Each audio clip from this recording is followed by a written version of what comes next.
Video, we'll be looking at what booleans are. I know most people tend to understand what booleans are, but boolean can be a little bit complicated if you have to think it when it comes to programming at times. Changing from a particular string or a particular integer to boolean, and can become a little bit complex to understand at times. So I also wanted to do a little bit video on it to explain to a boolean what booleans are. Booleans is just simple as ABC. They can take booleans as yes or no, true or false, 1 or 0. So you just say something that is either something is true or something is false. Either you're lying or you're not lying. Just take it like that. So we know that in boolean we have categorized into two types, which is true and to write the true, make sure it starts with capital letter. Because we say if you have to write small letter here, you're just doing something else. What you just created was a variable, and the same thing goes with false. So is boolean really important? Yes, there's some situation where we want to handle whether something is either this or this, when we are doing conditions. When we start talking about condition with this boolean, it's easier for us to understand conditions. So we know that true, let's assume that true is 1 and false is 0. Okay, let's say true equals 1, false equals 0. You can see here. So I just put it to make things easier to understand. So in a situation where our condition is true, okay, if you find it hard to understand, I can just assume that is 1, and if it's false, assume that is true. When it comes to that of condition, when we start talking about condition, we are going to reference to this true and false. When a condition is true and when a condition is false. Let's say, for example, as currently now, you might be hungry. For example, if you're hungry, that means you're going to eat. So that means it's true.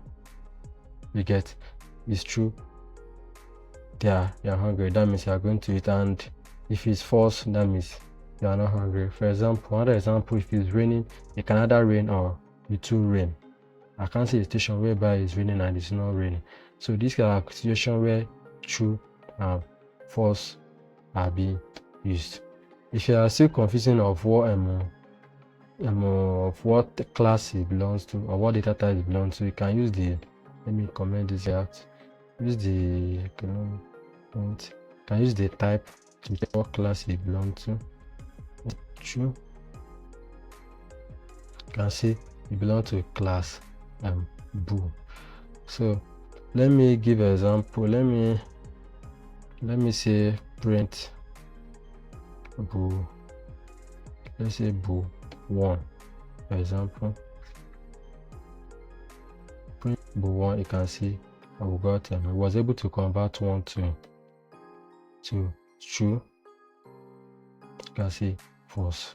Like I explained earlier, true stands for something that is true, and then false is for something that is false. In case of conditions, you make your conditions. In case of if statement, for example, if statement runs only when a condition is true, and then else statement handles it when the true the if condition wasn't run, and the else statement condition tend to handle that impairment, while the else if, which we are going to talk in all this, we are going to explain it in our future video.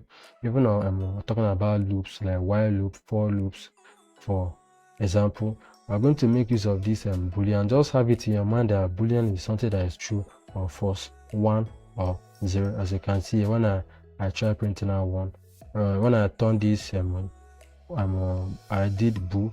This bool is let's check what bool is. You can see it's a class bool. What does it do? To convert from one data type to another. See, when I put 1 here, and we got that is true down here, and when I put 0, this is what we got false. This is trying to tell you that you can think of bool as true as 1 and then false as 0. So this boolean doesn't really need much introduction to it or much comprehensive tutorial on it. Just have it in mind that boolean is 0 and so let's have it in mind that true is 1 and then false is 0. Okay, let me give example using boolean to do comparison. Let's say 2 equals to 4. What do you think the output to this is?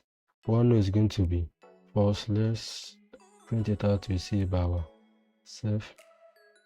Let's see false. 2 is now equals to 4. Like I say, 2 is less than equals to 4. We're going to get true. So it can only be one's position. It can either be true or is false. That's what we make use of boolean.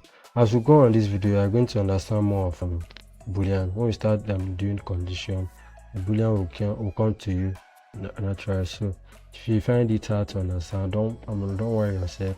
As we go on in this video, we are going to understand it. Thank you for watching. See you in the next video.